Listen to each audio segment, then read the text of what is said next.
Welcome back to the Mining Your Business podcast, a show all about process mining, data science, and advanced business analytics.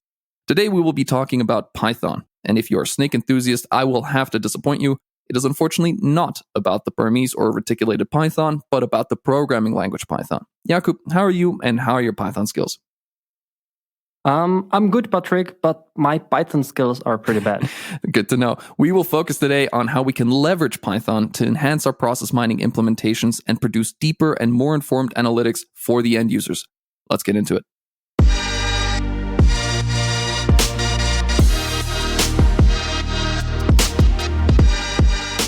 I will start this episode with a disclaimer.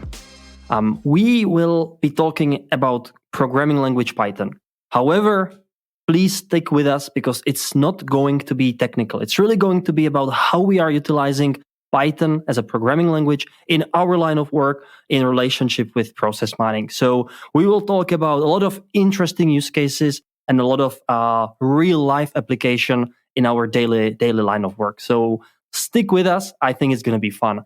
And to put this episode into a context, Patrick's already laughing. You made it sound so dry. Did I? Well, I hope you're still listening, but I will probably get even drier right now because I'll start with some numbers. And Python is getting really popular, and it's actually in 2022, both in Europe and US, the most in-demand programming language, at least has been in 2022. I can probably see that this trend is not going to change in 2023. And out of all the programming, scripting, and markup languages, it's actually number 4 behind JavaScript, HTML, and SQL. So something that's really useful, really in demand, and we can confirm that working with Python is finding way even in our work. And I mean, Patrick can probably tell you more than anyone that I know what Python is. Ooh, high praise, Jakub. Yeah, so I guess we should start off with the basic question. What is Python, right? Because people throw it around, don't really know what it is. So let's talk about what Python really is at its core. It is a high-level interpretive programming language. The use cases for it are insanely vast. Python has a vast array of built-in libraries that basically cover the most basic functions like making requests to something or, any type of file format that you have, Python has it covered. So it finds its way in a lot of different sectors of IT, really, in scientific computing, in web development, that's a big one, and probably the most important one for us, and also what it's mostly used for, data analysis, right? Mm-hmm. Incredibly easy to get started with some really basic tools to start analyzing quite a big load of data very easily. So that's usually why or where it's deployed, especially in our industries. Would you agree that if you had someone to choose a programming language to begin with, let's say that you are at high school and you want to start coding, maybe even earlier, would Python, at least from your perspective, be the language of choice? Oof, it kind of depends. So it kind of depends on what this person should be able to do by the end. Python in and of itself is, I wouldn't say awkward or quirky in how it's written. It's just vastly different from a lot of more standard programming languages like Java, right? Java is more object-oriented, right? You make objects that have dedicated like types and all these things. You need to tell the programming language what exactly needs to be where. But Python is a little bit more loose. It doesn't really care that much. The only thing you really need to care about is if you indent properly, right? And on that, it's fairly open. So yeah, well, the only thing I care about is not to lose the person in this hunt for learning a coding language, because a lot of people is just complaining how difficult it is and how incomprehensible this can get. And well, honestly, when I was studying in university, the first coding language, well, actually even before university, I think I worked with Delphi, which was horrible, honestly.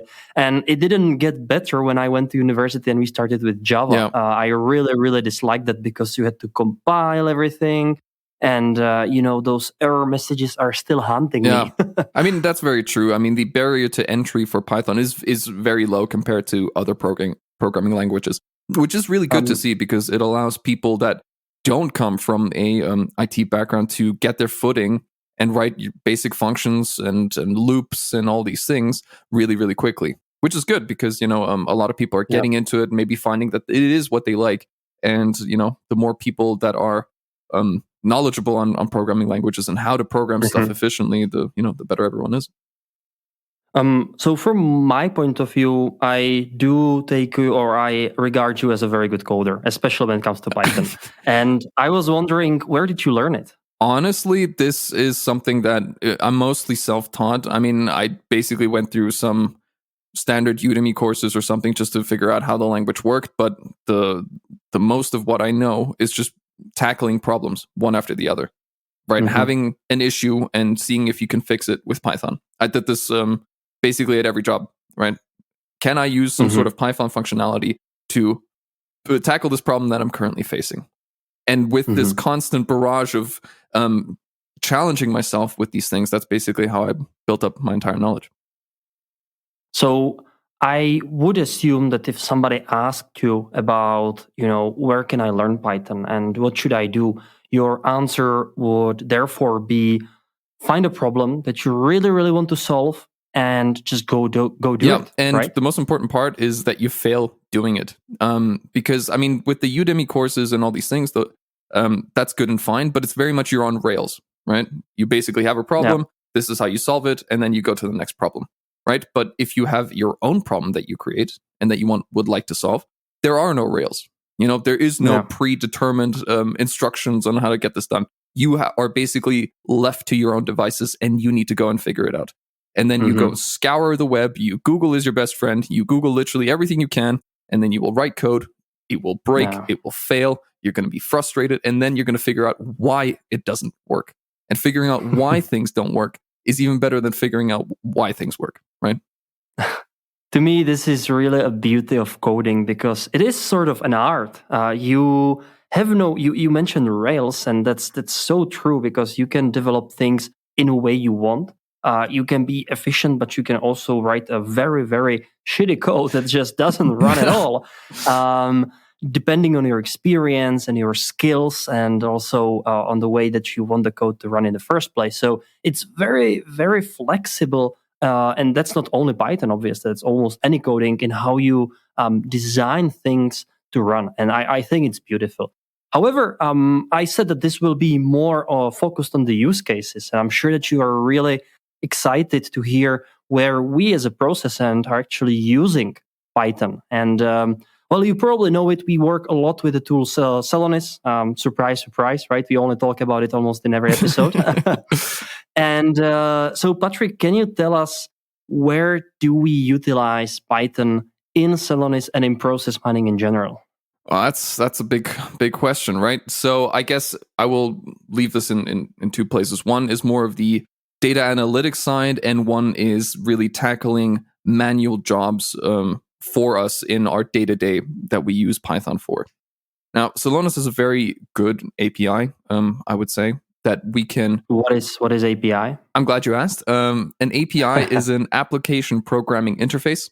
I looked that up beforehand because I keep getting that acronym wrong. But it's essentially a set of tools that you can use. Think of like a car, right? And when you step on the gas pedal, do you really care about the fuel intakes and how the pistons work back and blah? No, you don't, right? So that logic of how the engine works and produces, the wheels turning and all these things is abstracted to basically a gas pedal, right? So you, the user, all your interface, quote unquote, with this car is the pedal, the brake, and the steering wheel, right? That's basically your interface with the car. And you don't really need to care about the inner workings and all these things. So that's basically what you should think about when we talk about APIs with programming languages. It's like you can send an instruction to an API, and how it does whatever it needs to do is of none of your concern, right? Which is very nice for us, because then, we can have open APIs where applications can talk to each other, usually on some sort of predetermined protocol, or best practices, some standards like REST APIs and things like that so that applications can, communicate efficiently with each other. Mm-hmm.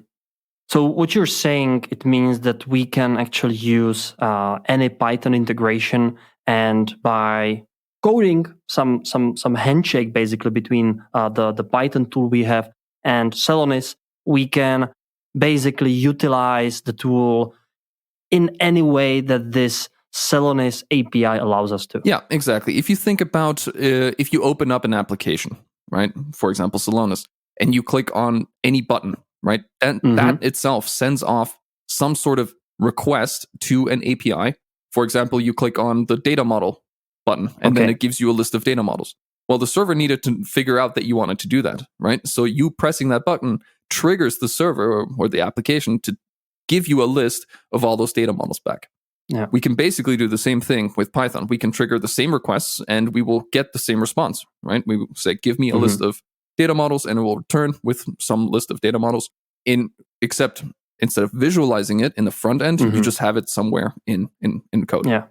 So you basically have something like a unique IDs of these objects that you're trying to tackle. And by coding this unique ID, which can be just a long string of numbers and letters, is referring exactly to this button that you want to press. And then you just say, okay, Python, please press this button. But since we want to automate some task, do also this, and that in this order, because it will save me 20 minutes of work. Exactly. So think about if you have some sort of transformation in the back end, you have some sort of table, for example, invoices or something, and you would like to now add a column to your extractions and put it into the analysis because some user wanted an extra column or an extra information in their analysis. Well, instead of going in and changing all your data sources and changing all your transformations and all these things, you can just write the instructions in Python, send it to every single one of your objects where these things need to change, and then you can basically, if you programmed it well, hopefully, you can guarantee that there is no error-prone mistake, right? That you left one of the source systems out, or that you misspelled one of the columns in one transformation or something, and it will automate all these things perfectly for you, right? So saving you a bunch of manual work and, a lot of time. Would you have a few examples for us and for the listeners? What can we actually, and now let's be very Celonis specific, what we can actually use it for? Yeah, so for example, one of the big things that we do is reducing the amount of columns in our implementation, right? A lot of the times, we do have limited space in this application. We can't just pump in years and years of data without restrictions because, there is some sort of space limit a lot of the times. And now at some point, that's how it starts. We load 1 year of data. We don't really care about what columns we use, and we just kind of load everything. But as you know, over time, this amount of data keeps growing, until at some point, oops, we've reached our limit and we need to reduce. And the best question is, okay, how do we reduce? How do we best reduce, but still get the most value out of our analyses? Well, then we can come in with Python, search through every single object that we can find inside the Celonis application, whether that be an analysis, whether that be an execution, like an action flow or skill, anything like that. Check for any type of reference to a column that we may be using, right? And saving that. And every single column that we're not using, we get rid of, right?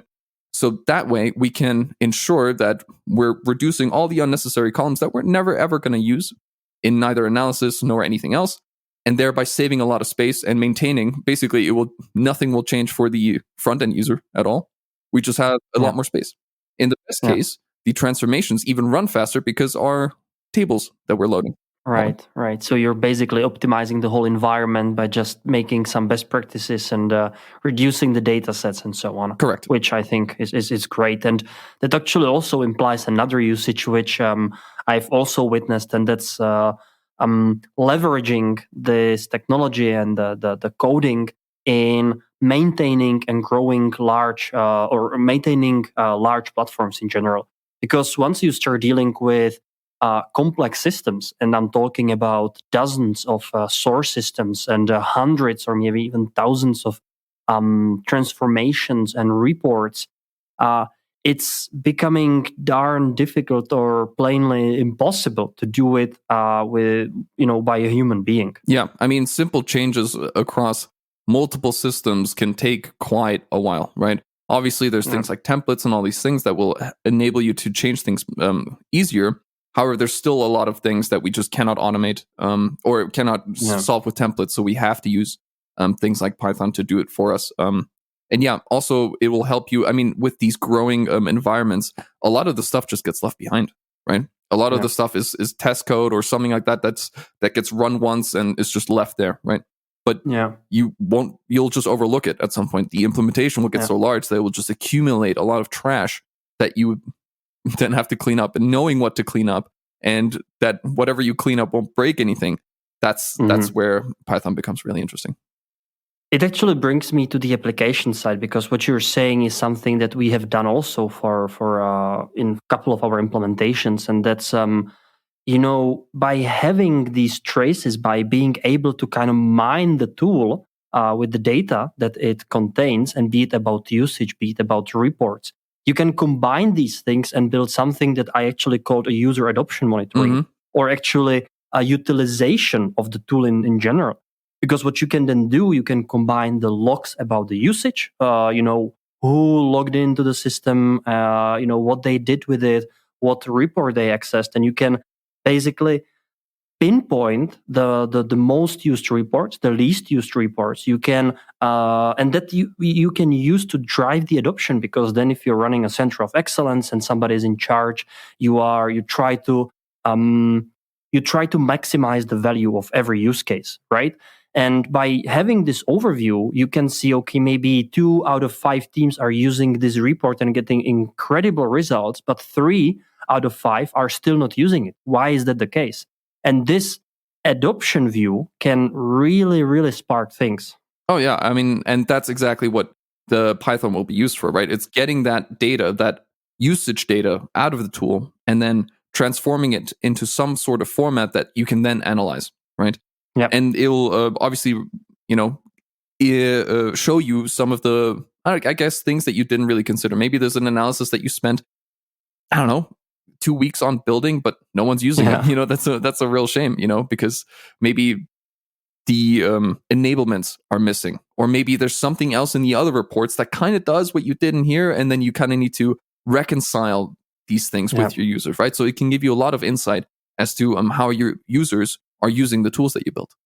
Exactly. And this is becoming increasingly important with large implementations once you start having multiple teams. Oh, and by the way, if you think that, you can always anonymize these things, you don't, to be GDPR compliant, you don't have to see or point who is doing what, but rather the general overview of the usage of the tool. Another case we've had here, and that's again a little more technical, is utilizing Python for building an extractor. And Patrick, since you did it a couple of times, can you tell us what it is? Yeah. So like I was talking about with APIs, right? So applications, and they will post some sort of, or will have some sort of API integrated. Not all the time, but a lot of them do, which means we can get data in and out of them fairly easily. So, and one of the things that, Solonis and most other process mining tools like to do is ingest data from a lot of different multiple sources, right? Or any cloud solution as it is. Oh yeah, absolutely. Right. So that's true. So what we can do is we can build some sort of extraction mechanism that will then query some data, whether that be a REST API or any other type of API. Usually with a lot of, there are some open APIs like the REST API that I was talking about, but there's also some, pre-made APIs that are proprietary. Maybe some company has their own API, how you interact with it, and they can then define it. Odds are that Python will support some sort of library that has that integrated, or the company itself will release this library for you so you can use their tools with Python, which is, the ubiquitousness of Python is one of the best parts about it. It's so highly adopted that a lot of companies are releasing libraries that make it easier to interact with their tools, right? So what we can do is extract data out of these tools and then transform it and put it in the right format, and then use Solonis' own API to push that data into Solonis itself, right? Yeah.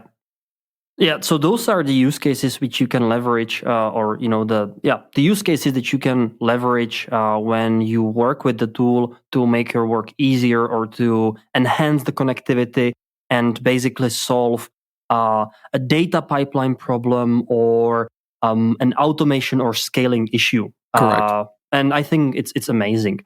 On the other side, and that's the core where Python really is the king, is the data analytical part, which basically means in Python there's a lot of libraries. You maybe heard of something like Pandas or NumPy and so on, which help you work with large data sets and do all sorts of statistical calculate it from statistical perspective. You can run some algorithms on it, check it with some machine learning exercises and so on, and do really, really cool with the data. And I'm very happy to say that we have developed a very advanced use case on this. And by we, I mean especially our advanced analytics team of Oksana Kostyuk, who's the head, or I would say the main master now, the mastermind behind this. And she did amazing work, spent almost, I think we've been developing it for over 2 years now. So yeah, it's been a thing in the making. Yeah. So great job, Oksana. If you're listening to this, you did an amazing thing here, and also got some support from Daniela Škoda, who helped at the time as well to bring it to the new level. Also the team from Nicolas Miller and Alexander Tirkic, who were supporting with the development, and now also Cameron Gillette, who's taking over some of these responsibilities. And this is our advanced analytics team. And we've built something we called invoice duplicate checker. So what it really is that in every organization, especially of the sizes that we work with, where we are talking about hundreds of thousands or even millions of invoices per year that are being processed and that you as an organization need to pay, there is a decent chance by some resources or by some investigations, it could be even up to 0.1 of percentage of all the invoices that can be duplicates. That means that they can be paid twice or more than twice, which is a huge number, because if you look at it from the value perspective, if you pay 10 billion euros, and then 100 million of this would be a duplicate payment. That's ridiculous amount of money. That is quite a chunk of money. Let's talk about a little bit why systems usually won't allow a duplicate invoice, right? Why is it such a big problem for machines or ERPs to detect these in the first place? That's a great question. And if you look at the main ERP, which is SAP, what it does, it actually does have some basic incorporated duplicate payment prevention system, which means that it's scanning through a standard parameters. And for invoices, these parameters would be the vendor number, it would be the reference on the invoice, it could be the date, the amount, and so on. And what it does is that it puts two invoices that are in the system, and they are scanning for exact matches. That means that if you have an invoice for vendor 123 that's worth 20 euros and has the exact same reference, maybe your name, the system, the SAP, will highlight it and says, this invoice is here twice. They will block it, and somebody, a human being, has to check it and eventually reverse it or cancel the invoice. And that's perfectly fine. And this is how things used to be executed up till now.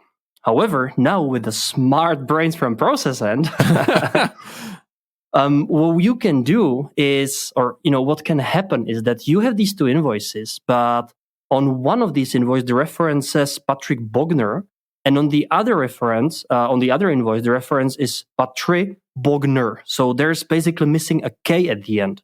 Mm-hmm. And what happens in this standard system is that for the system, these are two different references, which are just lacking one letter in it. And it's basically impossible for it to pinpoint it or to highlight it, to find these weird, from this system perspective, scenarios, and therefore would allow this invoice to be posted. And if we are speaking about these huge quantities of invoices per year, would eventually get paid as well. Oh, yeah. I mean, it should also be noted that a lot of these invoices are scanned via some sort of OCR or optical character recognition software, where the invoice is just put in through some sort of scanner, and this software will read the letters of what's actually printed on there. And if you think about it, like a lowercase L and an uppercase I, depending on the font, will look exactly the same, right? So it can be a little bit tricky for these things to really determine, well, what is being written here? We know the context of a lot of the names, and so it will be easier for us to demonstrate or at least guess what letter is being used. But for a lot of these software, this is just something that they can oversee, right? And that's when these duplicates can also occur, because you can scan the same thing twice, and the software will basically determine these are two different documents. Yeah, and there is even a few more of these cases. One of them, or a few of them, I will name them, is, for instance, you can have two invoices. Both of them are posted on different vendor, while this vendor is technically the same, because you can have a mess in your master data, and you will have a vendor called, I don't know, Skoda, and then a vendor called Skoda Auto, basically the same company, but you will have two same invoices that are basically posted twice. Another example, you will have some currency conversions. So you might have one invoice that's posted in euro and the other invoice that's posted in Swiss franc.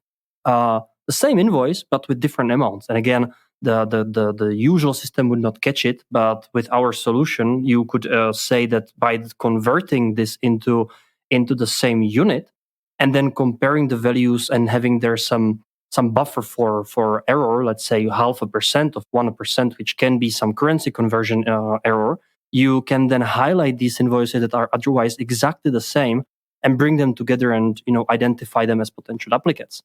So can we talk about a little bit about why this is such a big problem for businesses? Why like paying an invoice twice or sometimes even 3 times, that can happen. Why that is such a big problem? Well, let me ask you, Patrick, this question. If your landlord sent you, I'm not saying that landlords are sending invoices, but if they did, and they sent you 3 invoices for month of April, which is the month when we are recording and releasing this episode, worth, I don't know, 1,000 euros, would you be happy? Absolutely not. Of course not. Of course not. You would be like, why the hell am I paying this for a 3rd time already? I already paid for it twice. And you as an organization should have the exact same attitude. Why the hell should you pay for some goods twice or even more, especially if we are not talking about 1,000 euros, but we can be talking about hundreds, maybe even millions of euros.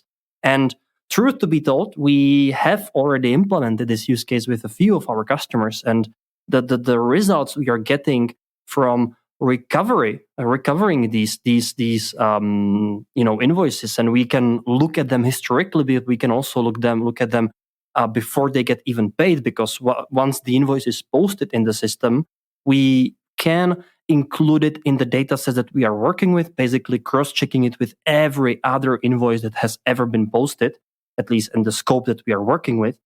And we can even proactively alert the users that there is a high probability that with this invoice, this could be duplicate payment. Please act or inspect.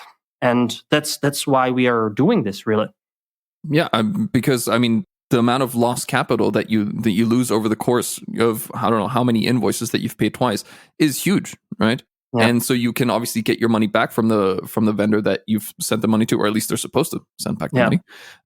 So that's already huge. But preventing these things and this administration of getting all this money back is also a huge cost, right? That you can reduce. So the benefits of detecting these as early as possible is crucial.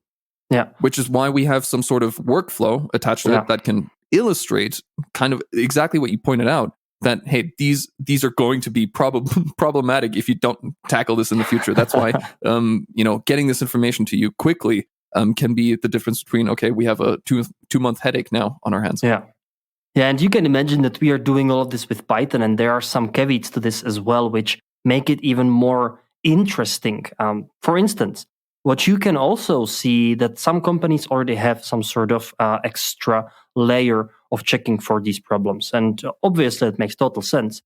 It also depends when were these solutions developed and how accurate they are. And I've seen one example where a customer actually had a solution in place which was working just, I would say, pretty fine. Ours, compared to this, we had like 30% higher accuracy rate, which is good, but it's probably nothing that's you would blow your heads off from.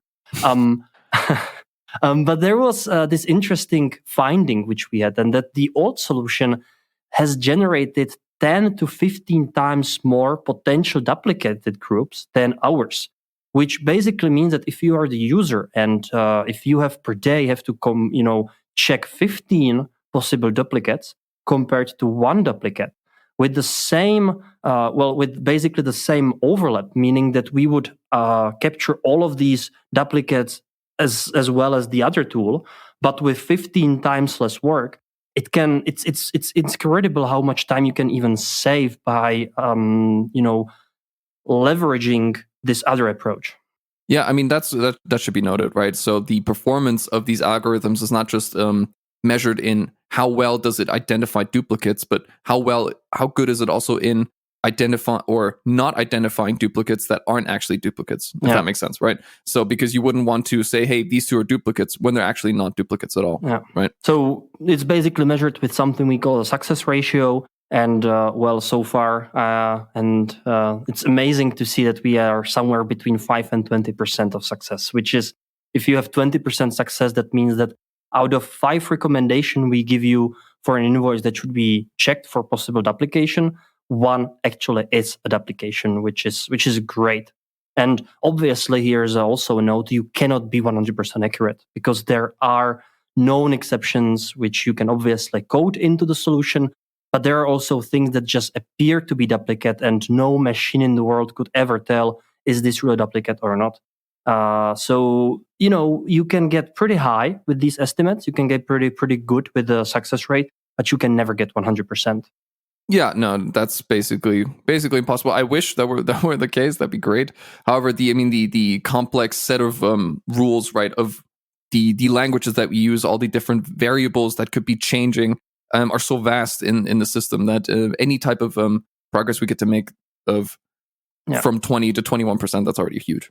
Let me rephrase. You can actually get 100%, but you have very strong rules, meaning that you might be checking for exactly only these exact matches.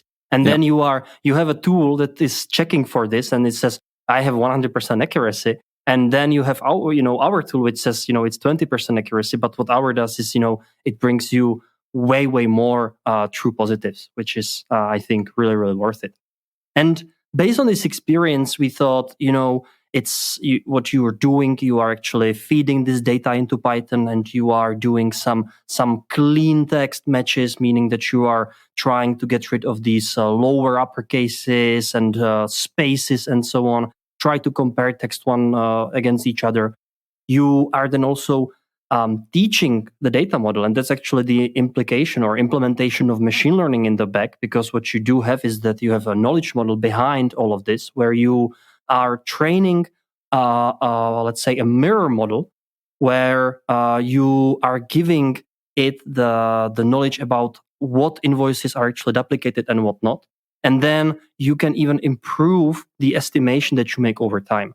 And, while we deployed all of this, we thought, where else could we actually utilize it? And we are currently almost at the end of development of something we call the master data checker, which works very similarly, except of invoices and payments. We are looking at what are you keeping in your master data tables, and that would be vendors, partners, customers. Mm-hmm. And we are again searching for potential duplicates by looking and screening through the addresses, by looking at the text numbers, and these type of information, where you might find out that you have unnecessarily maintaining multiple vendors in the system, which can ultimately lead, among other things, to duplicate payments. Oh, okay, yeah. I mean, that's true. I mean, we can also look at differences in payment terms, for example. So we have separate customers or whatever, and or the same customer just in the system 5 times because people have added it, different spellings, or they thought it was under a different company name or something like that. And then once it goes to, okay, this customer wants to buy something, which customer do we pick? And then that the credit limit for that customer is super outdated, the payment terms are super outdated, and all these things. So you could be using very outdated and not very let's say, suitable payment terms and things like that for this specific order. And until you catch it and change it and all these things, again, a lot of administration and overhead, and can also lead to, a delay for the customer until you figure this out. Yeah. Well, ultimately, once we basically brought this use case into a very good shape, and now it's really, really well established, we wanted to approach these invoices and accounts payable also from other perspective. And we developed another tool, and again, that's another utilization of Python here, and that's something we called anomaly detection. In a very, very easy way and in a nutshell, what anomaly detection means is that we take a large amount of invoices and we are looking for deviations. Because deviations can be, harmless, but they can also be harmful, because what could be happening is that there is some sort of fraud, there is an OCR or manual error while you are posting, or you simply have incorrect or incomplete invoices in the system. Either way, it's something that if you are an advanced organization and you want to be a data-driven organization, is something that you might want to be checking. The goal for this is, again, to reduce some risk of cash loss, but you can also improve the transparency, because if you are doing something that's maybe not compliant, you want to be aware of it, and even probably support your audit, internal audit or external audit, with some cross-check of your system. Yeah, and it should also be noted, it's good to know these things in hindsight, right? That, okay, we had this and this much fraud and this much loss and blah, blah, blah. But it's even better to detect it as it's happening, right? And that's exactly what these models are great for, where they will look at a specific invoice and look at all the attributes associated with it, like vendors, posting hours, and all these things, and can basically, through the machine learning model, will be able to say, this is going to be or this is an anomaly, and you should have a look at it. And we can do it as soon as the invoice is posted into the system, right? So that's when we can grab the data, use the model to look at this invoice and all the associated documents and detect if this is an anomaly or not. Yeah, and if I wrap it up to the Python perspective again, what we really do is that we push a lot of invoices into Python environment where we can work with these large data sets, and we deploy some standard, I would say, cleaning of the text so that they are as standardized as possible. And then we are checking for, let's say, rare combinations by applying very standard statistical methods, such as looking at some interquartile distribution or range, or applying a normal distributions, which is something that everyone who studies statistics probably know of and is aware of, and is relatively simple, but bringing such a vast amount of data from these ERP systems is not as simple as just applying a standard distribution, right? Of course. And I mean, that's the beauty of the solutions that we make, is that we pull things out of the system really quickly. We analyze them and push them right back so that the user having things in Python and having an output in Python is good and fine. But of course, you want somebody with the background and the authority to actually be able to do something about it. And the way you give it to them is the same tool where they can read about all the other invoices and the process mining context, right? So that's the great thing about working in the machine learning workbench in Celonis, or any type of really workbench with Python, is that you can take data out, transform it, and push it back very easily into whatever tool you want and illustrate it to the end user, right? Exactly. So in an essence, what we do, we basically extract the data, we run it through some algorithms, through some checks, through some statistics, and push it back to users with added value that they wouldn't have without it. And to be specific with these anomaly checks, what we, for instance, do is that we are looking for unusually high amount postings per user or per company code. An example, if you have a user that should be only able to post invoices worth maximum, let's say, 5,000 euros, but suddenly there is an anomaly of posting of 500,000 euros, you probably wouldn't notice this or find this if you weren't specifically targeting this. However, with this sort of approach of looking at it from this perspective and doing this normal distribution, you could instantly visualize it for basically any user in the system, and then we can calculate the probability of something being really an alarming anomaly and something being just something unusual but not really problem. And by, again, learning or teaching the data model that performs these checks, you can then enhance it over time and create even better success rate with these approaches. And I think it's just amazing. Yeah, that is really quite the beauty of using these machine learning models, is that the more you use them, and basically, for example, the duplicate checker, right? If you mark things as this is a duplicate, this is not a duplicate, this is a duplicate, and so on and so forth, all this information is being then fed back into the model to train it further, so it can more accurately, depending on the selections that you've made, not recommend you these duplicates in the future if they weren't any, or more focus on the ones that you did identify as duplicates, right? Very smart. We have another use case, which we again utilize a machine learning algorithm. I can't even pronounce it. God damn it! It is a tough word. Yeah, machine learning is. Yeah, machine learning algorithm. Thank you. So again, when we say machine learning, we always have a Python behind that because you have to execute it somewhere. And what we do, and what the use case is called, it's delivery delayed predictions. In a very simple words, what it means is that we look at the historical data of your deliveries in your supply chain.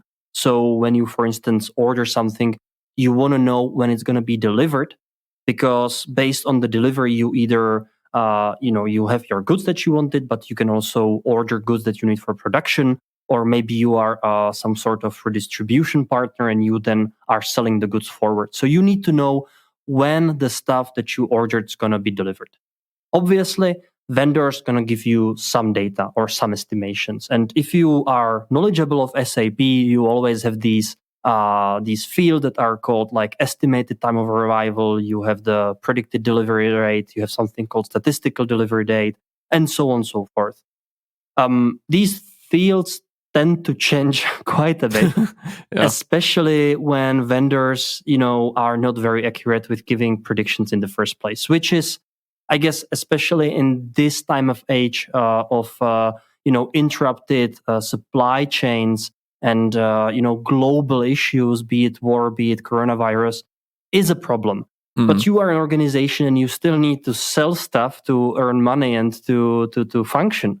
So by having constantly changing estimated time of arrival of your goods by the vendor will probably cause you quite a headache. So what we do is that we take this information, look at all these historical data that we have in the system, and basically have an algorithm, a gradient boosting, which is, I'm not going to get into it because I don't even understand it that well, that is basically taking all these inputs and creating a self-learning model that is giving I would say more accurate prediction, which were collected based on the historical reality of how did this vendor, for instance, performed over time, especially compared to actual delivery and estimated delivery, which is a big thing.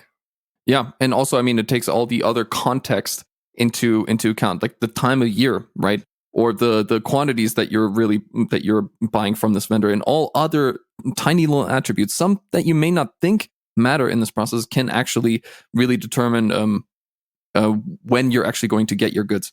And for you is, of course, as you said, incredibly important, right? Because if you have a bottleneck because one of your vendors didn't send you your screws on time and your production lines are down waiting for something, that's horrible. That's the worst case scenario, right? Yeah. So having some sort of more accurate, rather than just vendor saying, yeah, I'm going to give it to you, then you can then use this model to give you a more accurate, or maybe a more true to life number. It should be said that we can't predict things like the one of those ships stuck in the Suez Canal, right? So that's right. So no, I thought we can. Yeah, unfortunately, it's not like a glass ball and can just determine everything in the world. But at least in how do we put this, in such turbulent times, like a standard operating type of like you said, without coronavirus and war and things like that, should give you a more accurate number in the end.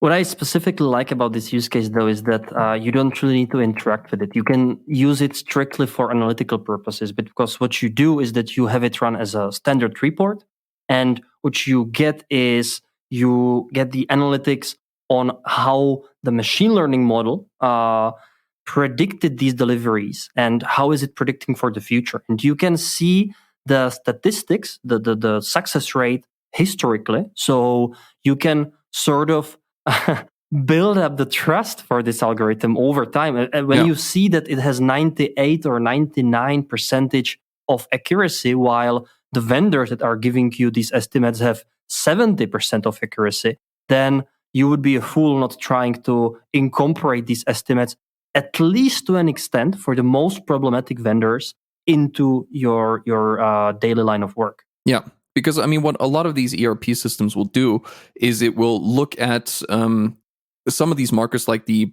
planned delivery days or like the time it takes to get a specific material. Right, there will be markers that will tell you in days, hours, or whatever how long it's going to get you to get these goods. However, these can be changed, right, depending on whoever put this in, right? So what can happen is that when you plan to build something and the mission system looks through the entire data to figure out when you can potentially start production of some sort, it will look at these inputs. For example, material A requires 1 day of delivery, and it will say, okay, well, based on that, I can start production tomorrow because I'll have it by tomorrow. However, if we actually look at the historical data, it actually takes more like 3 days. Right. So it's crucial that your system is fed with as accurate as information as possible, so that when you do the planning, it's based on more real data and more real estimates, so that you can plan better. Right. If you actually knew that it took 3 days instead of 1, your planning will probably look a little bit different. Yeah. So that has to do with the replenish times, right? Both, actually. Both. Yeah. Yeah. Well, so there you see it. Patrick, you have any other idea where we could actually go and use this capability that Python provides you with? And again, we didn't mention Python throughout this discussion a lot, but none of these things would be possible to do in Excel or in simple SQL, which is the language that you use to command in a database. Because what you need to do, you need to actually apply a mathematical models or some statistical approaches in order to operationalize these ideas that are behind this. And only Python, maybe R, which is similar language to Python, could do that. Yeah, and that is one of the great things about Python is, like I've said before, there's a lot of input, third-party libraries and packages that you can install that will get you most of the way there, right? So most machine learning libraries like PyTorch and TensorFlow and all these things are pre-built, right? Because a lot of smart people have already written a lot of the theoretical and the actual real functions that will generate these outputs that we can use, right? So we don't have to reinvent the wheel every single time we want to implement one of these algorithms. We just have to use the right package, the right library, use it in the right way, train it in the right way. So that's where the knowledge comes in, right? But a lot of this stuff is already pre-written, and that's only because Python is such a vibrant language with a lot of contributions and ever updating packages, getting smarter and better. And that's why we can do what we can do. Yeah. You might even be asking, how does this, or what does this have to do with process mining? And to an extent, you would be asking a right question, because some of these things could coexist next to a process mining initiative as a sole or standalone analytical platform. You can analyze invoices even without looking into processes. However, what I always say and counter this question is with the mindset of looking into process is slightly different. And if you already have the process related data, such as, you can see when an invoice was reversed, or if there was something suspicious already at the beginning of the process, with the delivery times, you're not only taking the data about the estimations, you might also be looking at some distribution over purchase orders and so on. So you're looking or back and forth. So at the end of the process, also at the beginning of the process. And these are all the data points that you can enrich your data sets with, and ultimately come with a slightly better prediction. And slightly better prediction in these volumes can mean hundreds or even millions of euros. Yeah, exactly. So if we talk about a concrete example that I've seen is, let's look at a manufacturer and we have a customer order to fulfill some sort of material. However, we notice through the process, okay, we've missed the delivery time to our customer, right? And then we can go back. well, why is that? Okay, well, production was moved around a few times, or was replanned a bunch of times. Then we can ask, okay, well, why is that? And it could be because all the inputted materials that we need to actually do the production through the bill of materials and every subsequent half material that we need to produce this product, we can, for example, have a look at this delayed deliveries. It could be that what we thought would be delivered shortly was actually has a very, very different actual delivery time that we can predict with our late delivery. And this can be like for 10% of all the materials that we need as input, these deliveries are late, right? Mm-hmm. So that can point you to, okay, well, this input or this difference, this discrepancy in how long this takes can probably lead to that we planned it wrong, or by when we thought we had the materials, they weren't there, so we needed to replan the production, right? Mm-hmm. So these can help you identify the root causes of what is slowing down your process. Yeah. Well, when I was planning this episode, I was thinking, let's go for 30 minutes. Let's see how it goes. We are almost at an hour again, which, by the way, I love. You could probably feel how excited we got. And just by recording this episode, I got a few more ideas. Yeah, same. Let's talk after this, okay? However, I also wanted to ask you, dear listeners, if you have any ideas or any applications where you on your process mining or business process management or even a data analytical journey have applied these methods or have leveraged Python to your advantage. I would be really curious to hear that, because what we just did here, we gave out a lot of ideas, which, well, eventually you can even approach us to discuss with us, or you can try and implement them on your own. Good luck with that. No, I'm sure a lot of you can. I'm sure a lot of you can do that. I'm sure. There's a lot of smart cookies listening to this podcast, I tell you that. We are just excited and proud that we have managed to do this. And a lot of people, especially students, are very often asking questions. Why am I learning these things? And what is the use case for it? Where am I ever going to use it? And well, here we just told you a few examples where you would find a perfect utilization of this, because everybody wants to do machine learning and AI, but it's such a vague term that imagining where you apply this, it can be very, very tricky. Yeah, absolutely. So this is one of those things, like we said, when you want to learn something, having a course and all these things on machine learning, everyone's super eager. I want to do this. I want to use a deep neural net to figure out blah, blah, blah, blah, blah, right?